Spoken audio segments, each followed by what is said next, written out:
What's up, everybody? Welcome back to another episode of Digital Banter. Now bi-weekly because I'm on paternity leave, so my very, very busy days over here. So today we have an interesting topic, honestly, one that we've talked about before. We're going to get a bit into marketing and sales alignment. Our guest today is Kyle Lacy, CMO of Jellyfish. Kyle, welcome to the show. Thank you. I was jamming to that music. Some awesome music coming in. Oh yeah, pure best stock music around. We can probably send you the file and you can buy it for the Ooh, same price. SoundCloud.com or whatever. Oh. All right, Kyle. So I'm gonna start. I like to was it in our little framework here? We create conflict first. So I'm gonna bring up something that you mentioned, and I know is kind of like a big proponent of how you manage your marketing team. So obviously that we're talking about sales-led organizations today, product-led organizations, e-com companies. I think that those may follow different models, but one of the biggest trends in marketing right now is marketing owning a sales number. So my question for you is, how does that actually work? Because I'll tell you this, on our side, I made this joke the other day that, everybody talks about like pipeline. This is another one, like everyone talks about measuring pipeline. We're an agency. The great thing about being an agency side is that we get work with, 100 different companies, and we get to see all of kind of what works, the inner workings, and who actually is able to do it. And I'll tell you what, on the pipeline side, I would say maybe like 5% of the companies we work with can actually measure that accurately and actually have a formula, and it's part of their reporting. Yeah. I would say it's kind of the same thing on sharing a revenue number. I think that a lot of people get lost in, well, how do we justify brand spend? The going into this campaign was awareness, blah, blah, blah, blah. Like, so how have you made that work in the past? Well, I mean, there's a lot to unpack that would take a ton of time, of course. But I think the first thing to note is sales cycle length. If you have a high velocity sales motion where you're dealing with half, if not 70% of your deals are closing in quarter, it's pretty easy to do a direct source attribution model, which is basically what segment or what channel drove the first touch of the deal that closed, right? Did they fill out a form on the website? Did they get a BDR email? Did they have an AE reach out to them? When you have a direct source attribution model where the majority closes in quarter because you're a high velocity motion, it's really easy to apply a bookings number to a source, right? So when you have that high velocity motion, you should be looking at inbound, saying inbound should produce X amount of pipeline and X amount of bookings. Or outbound or AE self-source, whatever channel you want to put in there. When it's up market and sales cycles are longer, that's a much harder thing to measure. And I mean, as companies move up market, like a lot of us do, the attribution model will change. I'm still not a huge advocate of this idea of influence, but I am an advocate of evolving an attribution model depending on the sales size and the deal size. So just repeat back, high velocity motions, I think, are easier to put bookings numbers against, and marketing can own an inbound revenue number that they're supposed to hit every quarter. But up market's much harder just because there's so many more touch points, so many more people in the deal. And up market meaning, you're dealing with 20 to 30 people in a sales cycle, and there's procurement and security and blah, blah, blah, blah. Even with high velocity, though, like how do you look at it through the lens of channel-based, for lack of a better phrase, influence here, right? So credit being assigned to the source driving it, but obviously there's so many other variables at play that are ultimately making an impact on the potential buyer. Yeah, you could boil the ocean, and I don't recommend it. Like I've gone to this point where we have like a few dollars applied to this one email that a BDR sent from a 12K deal. And when I back in another company that I worked at, I wouldn't go that far. I've used Visible, which is now an Adobe product, forever. But there are tons of other vendors out there now that help with this attribution modeling and source information. I have never done it without a tool. But there are tons out there that can help with this. So playing along, just real quick, James, playing along that line then, right? So outside of the tech aspect of things, like how do you manage up to the educational level and conversations needed at the C-suite to explain that to them? Because I think that's the biggest struggle that we see on the agency side is the lack of understanding, but also lack of caring that happens at that executive level. And they really just want to know dollars in, dollars out. I'm spending a lot on this, but there's nothing being shown for it, when in reality, we know that's not true. Yeah, well, brand is a very different conversation, which I think we can touch on. I think it's all based off of the model that the C-suite agrees on. You know, when I had a high velocity model at Lessonly, we said, hey, 75% of our spend, 70 to 75% of all of our spend is going to go towards generating these bookings numbers, and we're going to have an attribution model that measures that. The 30% that I'm going to spend on a brand, like we did a Lego model at Jellyfish, we did a Lego model at Lessonly. Before we got on here, we talked about our store. That stuff is baked into the cost, and I'm not going to go to my team and say, I need you to measure the impact of the Jellyfish store. I'm just not, because if you're planning appropriately, you should have a percentage of your budget that's driving the majority of pipeline you need, so that you have a war chest for creative endeavors. Because I think that when you put a bunch of creatives in the room to try to think of something really cool that's going to like drive a high level experience for the prospect, and you put a revenue number against it, it just kind of kills the creativity. Like, what's the ROI of a Lego set? I don't know. I have no idea. Like, we could probably measure it, but that's not the point of that. Now, if you miss bookings and you miss pipeline and you're not understanding the nuances of the sales funnel and all that stuff, look at, I gave a thumbs up. That's weird.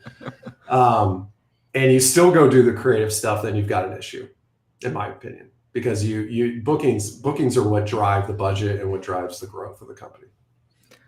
So what do you have against influence revenue numbers? I don't, it's like boiling the ocean. I think marketing should influence 100% of pipeline and bookings.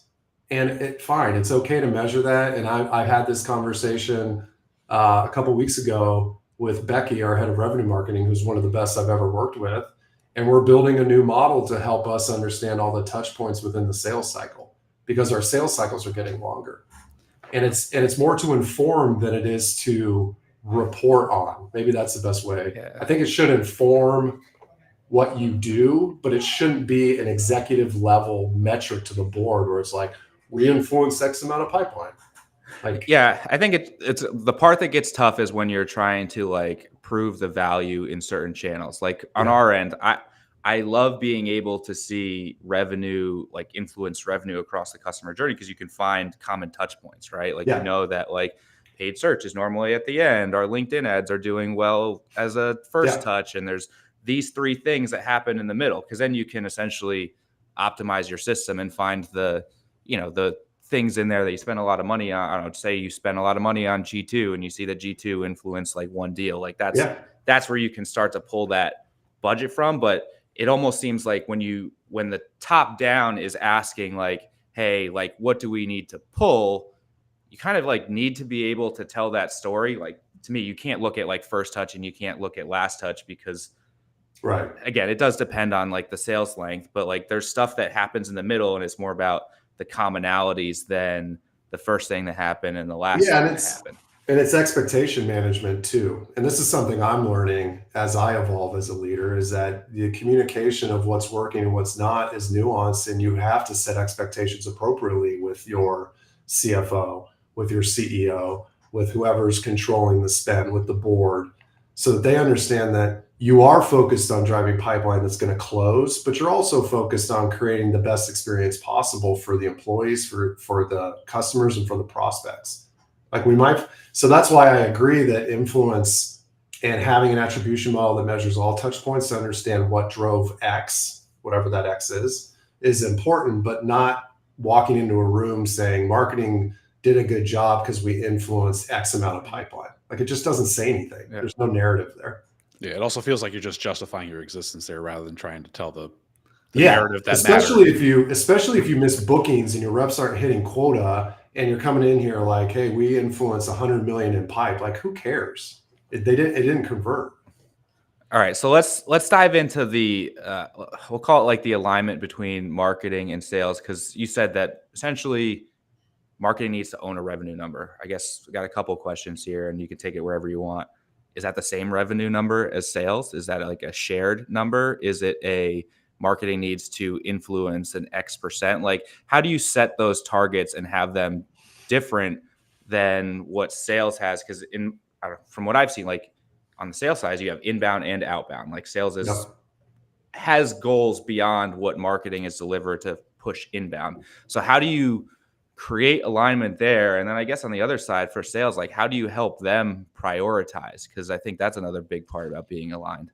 Well, I think the definition of own is different. In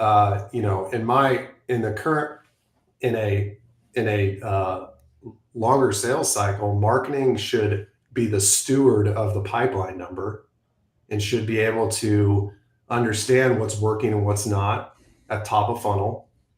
The sales leader will always be the owner of the bookings number. It doesn't matter how much I wax poetic about bookings on podcasts or the interviews or in the board meeting. The head of sales is always going to be the one that's going to have to answer for quota attainment and rep efficiency. But marketing can at least be a helpful advocate to help with conversion rates across. Like, product marketing is something that should care deeply about conversion rates across the funnel. And that's where a lot of the meshing of sales and marketing happens, whether that's through enablement or through the conversion rates. And it's more than just marketing qualified a bunch of inbound and sales needs to close it. I think it was Yudi from Gong that said you should know your sales leader's coffee order. Like, you should be friends with them. You should understand what it takes and you should care. I mean, one thing I talk about regularly is you should be involved or at least know what the headcount capacity model is for sales. If you're a marketing leader and you don't understand the headcount capacity model, you're missing it. You're missing something because you're not involved in the data that I think is important, especially for a sales-led model. So here's a question. How do you approach compensation in that matter? Marketing. So where's the disconnect between marketing and sales really come from is the fact that in most organizations, sales is compensated based on their ability to close. Marketing is salary driven for the most part. I know there's bonuses and other stuff. If marketing is now responsible for that sales number, like, do they get compensated on it? Yeah, I mean, I from a leadership team perspective, I've always had bonuses for my leaders on bookings. Now, that doesn't mean that it's the same comp model as sales reps, but great sales reps make way more money than marketers. So I would argue that, you're either growing a company or you're stalling a company. You want to go work for a stalled company. It doesn't matter. Your reps aren't going to close the deals anyway. Right. And that's part of marketing, like half of marketing's job outside of the brand elements and culture and building more of the prospect engagement. It's helping reps close deals because bookings is what drives growth and what drives fundraising and what drives employee retention. It's bookings growth. And bookings can be expansion and upsell as well, especially in like a SaaS environment. How often do you meet with your sales leadership? Weekly. I mean, we meet, our go-to-market leaders meet weekly. I'm talking to our sales leader. I probably annoy him, but you can ask. Maybe you can. Do you know his coffee? I what do. Coffee does he drink? He does a espresso shot in the afternoon. I think it's like a espresso. It's like coffee and an espresso shot because we have a Intelligentsia coffee in the lobby of our office in Boston. And he goes down there all the time. But sometimes he does iced coffee because he's from Boston. That's what they do, apparently. Because he's from Boston. Nice. Hey, that's me. I'm picking up iced coffee on the way home here. Yeah, I mean, this is the more aligned. I mean, I've had aligned leaders, but, we're a pretty aligned executive team for sure. So I'm curious, like, what do those conversations look like then, like, structurally speaking? Like, what helps create that alignment? So we're talking about sharing a revenue number, right? Yeah. But like, what are some of those talking points and things that you guys cover off on then in those meetings, whether that's the weekly meeting or maybe like a quarterly kind of strategic planning piece of things? Because I think from our perspective, especially from mine, like I feel like this is a struggle for some of our larger clients, where there's just disparate systems, there's disparate decision making, and alignment is kind of a pipe dream more than ever becoming a reality. So the way that we look at it, there's kind of, and this is an evolving process for us as well. It's a shared goal and shared objectives and shared kind of initiatives. You can clump that all together. But we have like tier 1 metrics, we have tier 2 metrics, and we have tier 3 metrics. And the tier 1 metrics are what's reported to the board. The tier 2 is what the exec team needs to know. And we have those across sales, go-to-market, customer, product, basically, those 3 pillars. And then tier 3 is mostly our managers, right? And so this has been evolving for us for a while as we grow, but it's just talking about these things, whether you're doing them right or you're trying to figure it out, you're building while the plane's flying. At least it's the communication of what you want to accomplish that I think is half the job. The rest of it is just the delivering on it.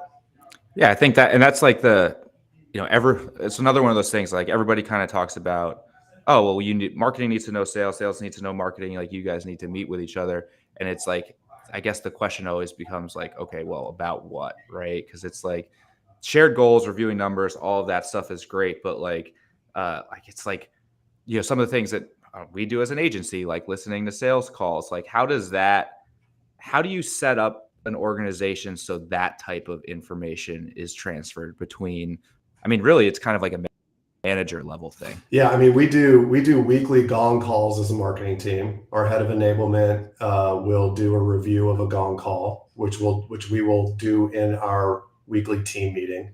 That's cool. And then we have gong trackers that I could talk about Gong forever. I think it's a brilliant product, but it's mostly that we try to distill down that information using a system. We use Lessonly, which is where I worked previously before we were acquired.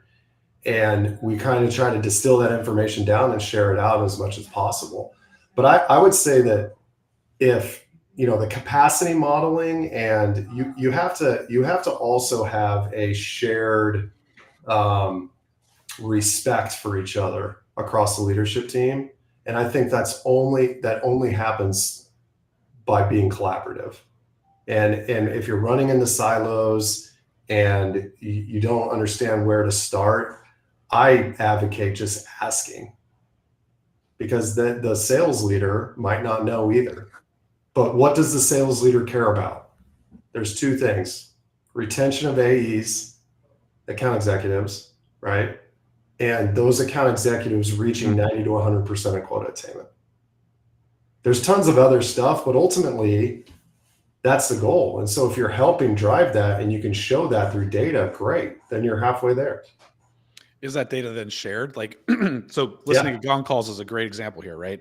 Marketing side is doing it, sales side is doing it. Are those insights coming together then? Because I'm sure they're different. Yeah, in a perfect world they do. Yeah, I think that the real world. Yeah. That's hard. That's hard though.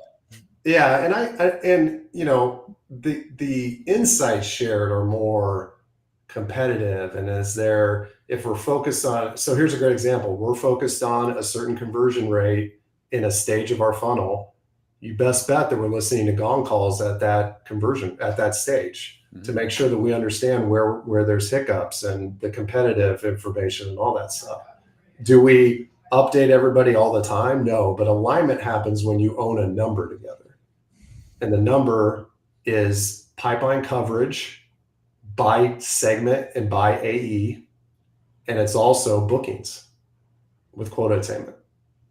Yeah, and I wanted to use my question kind of as a jumping off point for a question that we got from Alexis Garrison in the chat around, fixing a common struggle that we all see around the fact that there are differences and communication struggles defining lead quality over quantity. Yep. Marketing might define, I mean, it's the MQL versus SQL conversation. It's, Yep. high quality, big account, pipe dream account versus, a bunch of SMBs that can still buy from us, but aren't fulfilling sales commission and quotas, things like that. I mean, how do you kind of address that over the course of your career? Anyway. So I'm gonna credit a man named Justin Clifford, who's now a CEO of a startup here in Indy, and he did this at Lessonly. I'm pretty sure he's gonna text me if this is actually wrong, but I'm pretty sure he's the one that kind of came up with this idea, and I've stolen it from him. But you need to build a go-to-market handbook or a go-to-market Bible that's basically a contract between sales, marketing, sales engineering, CS on the definitions of the stages, as well as the definitions of what you're sending each other, territories, and then you have the group sign off on it like a contract. I would even put it into DocuSign and have everybody sign it so that when you have certain situations like Alexis called out, which is, hey, those leads are never quality. Well, number one, you should be all over those reps if they're not working, those marketing qualified leads, if they agreed that that's what qualified means. If it firmographic information, engagement, whatever you're using, whatever scoring methodology you're using. But you can go back and use that handbook as arbitration, right? To say, you agreed on this. There's no reason that you needed to wait 12 hours to follow up on that. We all agreed a month ago that we were our follow-up was an hour. So I highly recommend doing something. And Alexis, if you want to message me, I can send you a template for something like that. But it's just having a shared understanding, and it's communication. When marketing is complaining about MQLs not being worked, it's because you did not get agreements at the beginning of the process. It's because you threw a bunch of leads at them, and you know what? 80% of them are probably shit. Honestly. Yeah, I mean, that's because it's volume. Like that when you're running into that, it's more volume play. And Alexis, I'm sorry, I'm assuming that they weren't crap and you want the sales reps to use them, but it's you got to get agreement at the beginning. Well, I think that's you're touching on something though too. When we think about like sales-led organizations, it's balancing and towing the line of quality versus like feeding the beast. And those, sure, especially when you have a larger sales team and where everybody's kind of fighting over some of the same leads or needing a certain amount to work, right? And if you're not getting enough, you feel it. But that's also process oriented. It's like, what's the account structure that you're giving these reps? Do you have a scoring methodology to give to new reps so they have more at-bats, even though you know that they're not great leads, but they're at least decent leads, right? Like, it's all process. And, you're probably, within any stage of growth, you're going to deal with situations where reps aren't getting what they really want. That's also a communication structure. It's saying, if you aren't getting what you want, you need to self-source. Rep, here's the agreement that we made earlier. Again, like I said 5 minutes ago, perfect world scenario. It's never this way. Like, you argue all the time about it, but at a high level, that's how I approach it. Do you have any like examples or suggestions on how to approach lead scoring? So I'm asking this for a kind of specific reason, but let me put it this way. On our side, paid media agency, right? Like, we take that data from HubSpot Sales or whatever, and we import it back into the ad platforms that takes that lead score. It helps us basically do our job better. A lot of the companies that we work with, so we ask about lead scoring a lot, I guess is the point there. A lot of the companies that we work with, quite frankly, have some of the worst lead scoring systems I've ever seen in my entire life. Just things that are like, oh, they downloaded an ebook and viewed one other page. That's an MQL. Yeah. Versus like not having an MQL, somebody who was like a hand raiser and submitted a demo. And I think that, like, my point here is a lot of organizations like don't have a very clean way of doing this, and any advice that you can give them, I think, would be super helpful. So there's perfect world scenario, which I believe Jellyfish is at, luckily, because we have RevOps and we have a smart revenue marketing team, is that we use demand base and we use a combination of Salesforce stuff to get the right scoring methodology. We use the pie methodology. Now, simplifying that completely, you should only score a demo. Screw everything else. I mean, at Lessonly, we didn't MQL anything unless it was a demo. I mean, And then I'm just in work agreement. off of that. Say maybe a dinners should be MQL because people are in person. Let's test that. But hand raisers should MQL. Everything else, and that's why the influence number kind of drains me, to be honest with you, is that they, just because they download an ebook does not mean they're interested. What do And you? I could wax poetic about that for a while, but and no, it's not a perfect system, and it's hard to do. Yeah, I mean, how do you use that for justifying the creation of content upper funnel? Then forget brand, like just content creation as you move Traffic up growth, we talked about attribution modeling through the sales cycle, and how are we driving the pipeline through those pieces of content, or do we have a ebook that helped convert something? Again, there's a certain point where you're going to spend too much time trying to figure this out, and you're going to look up and get beat. And it's kind of a balance between, can you figure out big ideas that will drive top line growth while trying to do all the little stuff, and not worry too much about whether an ebook drove a bunch of revenue. using Because that. no, I was just going to repeat myself. Well, using that as a jumping off point, then, like, how do you think about experiments and tests, right? Is it incremental revenue gains? And if it is, like, how do you measure that? So it really depends on the test. Sure. Like for like high level tier one initiatives that we're sharing across multiple teams, there's a leading indicator. There's a date that we think the leading indicator is going to work. And then, did the MVP succeed or not with that leading indicator? Could be bookings, could be product usage, could be pipeline, could be ramp time, could be there's tons of different things, but we pick one leading indicator. So for like A/B testing on the site, there's conversion rate, right, of that landing page or the homepage. So it really depends on the test, and then you run sprints, 2-week, 3-week, 4-week sprints, depending on what the project is. And then you have a set number of your budget. I kind of talked about this earlier, where you just do creative stuff because it's fun. Do a Lego model. Go do a Lego model. Spend some money on Legos. Send them out. People surprise and delight people. But you have to set that aside and understand that you're not going to have that money to drive paid ads or to drive content creation or SEO or anything like that. Right. So All right, Kyle, let me hear. go ahead. I was going to say one more question. So you mentioned, just because you mentioned paid ads, does that mean that maybe you don't necessarily believe in spending money in ads for top of funnel activities? Oh, I do. Yeah, they work. Paid ads work. I'm just thinking for like some of the more like brand initiatives, right? So like, I'm just thinking think of like a hero. It's hard to give an example that's not B2B because nobody does it in B2B. But think about like a Super Bowl commercial. Yeah, or like we spend like that. Yeah, we spend against brand campaigns, but it's mostly just to get it out there, and it's not like we're looking at it the same way we're looking at the paid ads that are driving demos. Right. There's probably cases to be said that we should probably be doing more there, but I mean, it's not the same spend that we're doing on, some of the paid stuff. But yeah, I mean, rising tide lifts all ships. It's so interesting because like, was it on the D2C side, like those spends are really flipped, right? Like there's usually a lot more brand spend and a lot less, call it revenue driving spend, because commodity is a lot different. And so on the brand side, they do all sort of like brand lift tests and things like that. Do you do anything like that? No, I mean, we've talked about it for sure. Like there's just not,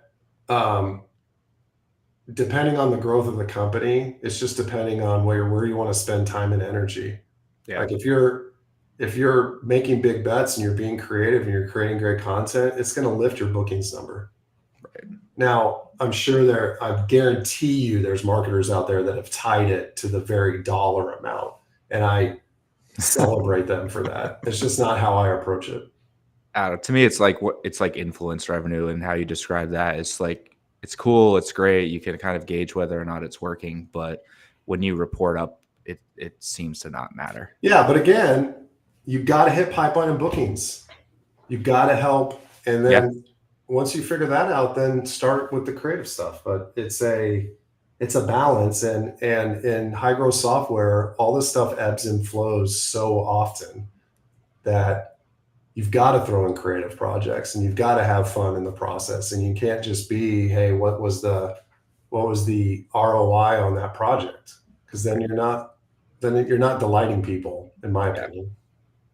Agreed. If only more people thought that way. I guess it's easier to say than actually do on a daily basis. But. Yeah. All right, Kyle, as we come towards the end of our episode, we've got our magic wand here. We want you to use it and solve the biggest problem you see right now in B2B marketing. Oh my gosh. Magic wand to solve the biggest problem. I just think most are boring. Most B2B brands are just boring. And if I could, I don't know if I would want to fix that so that the people who are good will stand out. But I've said this for a long time. I just wish B2B was more like B2C in terms of creative and brand and the voice and tone and how you approach events and direct mail. Okay, I'll be very specific. I'm going to wave a magic wand and stop with all the Yetis and t-shirts and the swag That's how James gets all his hats, though. He needs the swag. No, but these hats, this is a jellyfish hat. This is meaningful. This is a meaningful one. But like the boring stuff that just has a logo on the front of it, like stop. You don't have a Yeti mug with the same logo and design? Dude, I would have a couple. That would look sick, like a charcoal gray Yeti mug with the neon logo. Just like put some creativity in what y'all do, right? I mean, that would be my magic wand. And I don't mean Andy and James. I mean like the magic wand people. Sorry, you can say that to us too. We tried, but we know where we're at. Yeah.